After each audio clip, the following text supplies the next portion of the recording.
Hello friends, welcome to Karunya vlogs. இன்னைக்கு நம்ம கிச்சனில் ஒரு சூப்பரான மஞ்சூரியன் ரெசிபி தான் பார்க்க போகிறோம். கேபேஜ் மஞ்சூரியன் எப்படி செய்கிறதுன்னு பார்க்கலாம் வாங்க. 1/4 கிலோ கோஸ் நல்லா இந்த மாதிரி ஃபைனாக சாப் பண்ணி எடுத்து வச்சுருக்கேன்.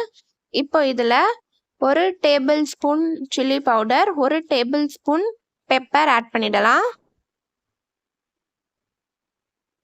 1 டேபிள் ஸ்பூன் இஞ்சி பூண்டு பேஸ்ட், 1 டீஸ்பூன் உப்பு, 3 டேபிள் ஸ்பூன் மைதா, 3 டேபிள் ஸ்பூன் கார்ன்ஃப்ளவர் ஆட் பண்ணிவிட்டு ஒரு 2 டேபிள் ஸ்பூன் எண்ணெய் ஊற்றிக்கலாம். எண்ணெய் ஊற்றி நல்லா மிக்ஸ் பண்ணிக்கலாம்.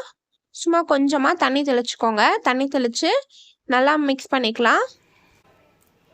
இந்த மாதிரி உருண்டை பண்ணி எடுத்துக்கோங்க எல்லாத்தையும். இப்போ ஒரு கடாயில் கொஞ்சமாக எண்ணெய் ஊற்றிட்டு எண்ணெய் நல்லா சூடானதும் நம்ம உருண்டை பண்ணி வச்சுருக்க எல்லாத்தையும் நல்லா டீப் ஃப்ரை பண்ணி எடுத்துக்கலாம். நல்லா 2 பக்கமும் திருப்பி போட்டு நல்லா டீப் ஃப்ரை பண்ணி எடுத்துக்கோங்க. அப்போ தான் உள்ளெல்லாம் வெந்திருக்கும். இப்போ எல்லாத்தையும் நம்ம டீப் ஃப்ரை பண்ணி எடுத்தாச்சு. ஒரு பேனில் 2 டேபிள் ஸ்பூன் எண்ணெய் ஊற்றிருக்கேன். எண்ணெய் நல்லா சூடானதும் ஒரு 5 பல் பூண்டு, கொஞ்சமாக இஞ்சி ஒரு சின்ன துண்டு இந்த மாதிரி பொடியாக கட் பண்ணி ஆட் பண்ணியிருக்கேன். ஒரு வெங்காயம் நல்லா பொடியாக கட் பண்ணி ஆட் பண்ணிடலாம். வெங்காயம் நல்லா வதங்கட்டும். வெங்காயம் ஓரளவுக்கு டிரான்ஸ்பரண்ட்டாக ஆனதும் ஒரு கேப்சிகம் ஆட் பண்ணிக்கலாம். உங்களுக்கு கேப்சிகம் பிடிக்காதுன்னா ஒரு 1/2 கேப்சிகம் ஆட் பண்ணிக்கோங்க. ஒரு 1/2 டீஸ்பூன் உப்பு ஆட் பண்ணிடலாம். 1 tablespoon soya sauce, 2 tablespoon chilli sauce, 2 tablespoon tomato ketchup add பண்ணிக்கிறேன். ஆட் பண்ணி நல்லா மிக்ஸ் பண்ணி விட்டுக்கலாம். ஒரு 1/2 டம்ளர் தண்ணி ஊற்றிக்கோங்க.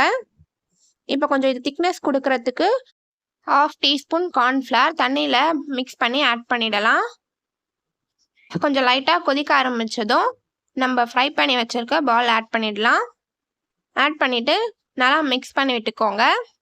நல்லா எல்லாத்து மேலேயும் கோட் ஆகுற மாதிரி மிக்ஸ் பண்ணிக்கோங்க. இப்போ இதில் ஒரு 1/2 teaspoon pepper, 1/2 teaspoon chilli flakes add பண்ணிடலாம். காரம்லாம் நீங்கள் உங்களுக்கு ஏற்ற மாதிரி ஆட் பண்ணிக்கோங்க. இப்போ இது மேலே சும்மா கொஞ்சம் கார்னிஷிங்க்கு எள்ளு ஆட் பண்ணிடுறேன்.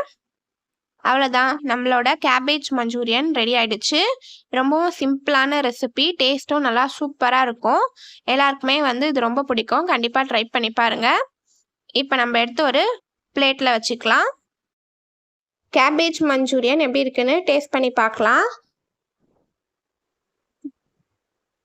டேஸ்ட் நல்லா சூப்பராக இருக்குது. எல்லாருக்குமே இது ரொம்ப பிடிக்கும். கண்டிப்பாக ட்ரை பண்ணி பாருங்கள். ட்ரை பண்ணி பார்த்துட்டு கமெண்ட் பண்ணுங்கள். உங்களுக்கு இந்த வீடியோ பிடிச்சிருந்துச்சுன்னா லைக் பண்ணுங்கள், ஷேர் பண்ணுங்கள், சப்ஸ்கிரைப் பண்ணுங்கள். பாய் பாய்.